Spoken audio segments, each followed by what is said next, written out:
You tapping in real quick. Something like nothing major. Peace and blessings and all that. You know what I'm talking about? Something to think about. As far as Fatima Klein versus Victoria Dudikova is concerned. You know what I'm talking about?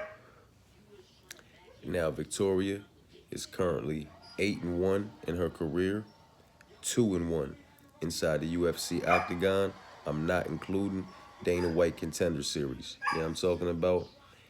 That 8-1 in her career, currently 2-1 inside the UFC octagon, is up against opposition with combined records of 51 wins and 27 losses, if I'm not mistaken. And she is currently a plus 550 underdog to Fatima Klein, who is 5-1 in her career and 0-1 inside the UFC octagon. Yeah, I'm talking about. Now she is 5-1 in her career and 0-1 inside the UFC octagon. Up against levels of opposition with combined records of, I believe it's 27 wins, 10 losses, 1 draw. You know what I'm talking about? So nothing to call home about as far as either one of these young women's resumes are concerned. You know what I'm talking about? No great or significant difference in the level of opposition that they have been competing against as of yet. You understand what I'm saying to you? And, you know, with the exception of when they both took a step up. Victoria, she lost to Sam Hughes. Fatima, she lost to Jasmine.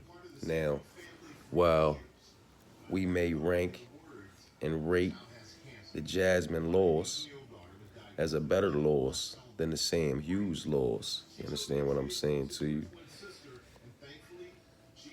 I just, I don't necessarily understand what justifies a minus 800 price tag. I don't get it. You know what I mean? You're 5-1. You have a, you know, grappling background.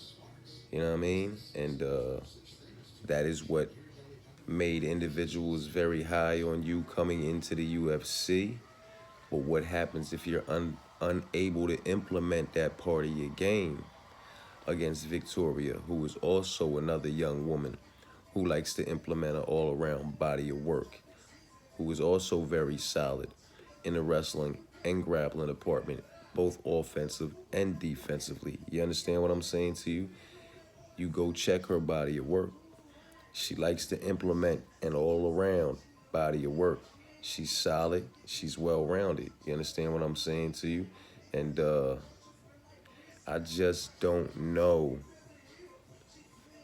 how solid Fatima Klein is at this level inside the UFC octagon against these other young women who, you know, also like to implement an all-around body of work, man. I just don't know how successful she's going to be.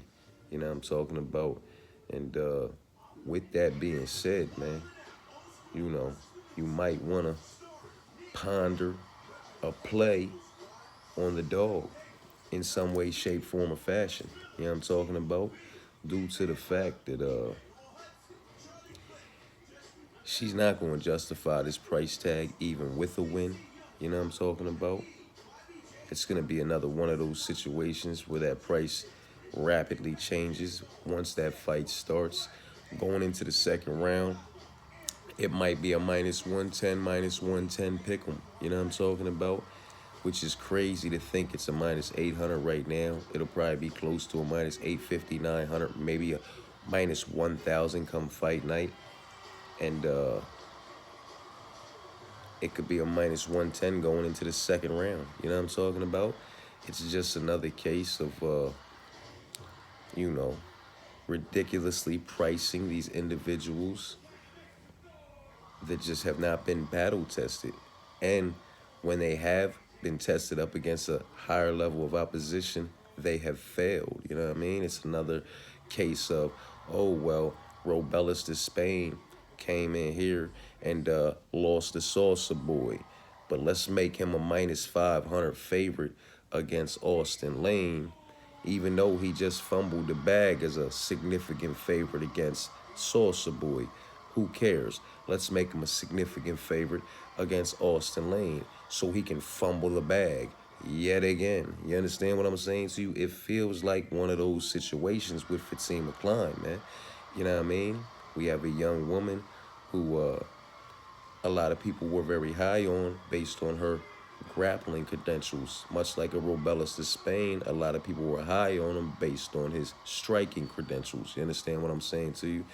But Salsa Boy and Austin Lane both showed that this is not a striking match in any way, shape, form, or fashion. It's a mixed martial arts matchup, and you're not the better mixed martial artist. You are the better striker, but you are not the better mixed martial artist, so you will not prevail in this matchup. You understand what I'm saying to you? And while Fatima I'm not even saying she's the better wrestler, grappler in this matchup against Victoria because she's solid in that department, but while she may be slightly better in that department, I think Victoria's solid enough to keep this fight where she wants it, and she's the better all-around mixed martial artist. You understand what I'm saying to you? So it's a dangerous fight, man. It is a dangerous fight. This price tag is absolutely ridiculous, and it's going to get even more so. You know what I mean? Something light, not major, something to think about. You know what I'm talking about? Stay tapped in. Peace and blessings.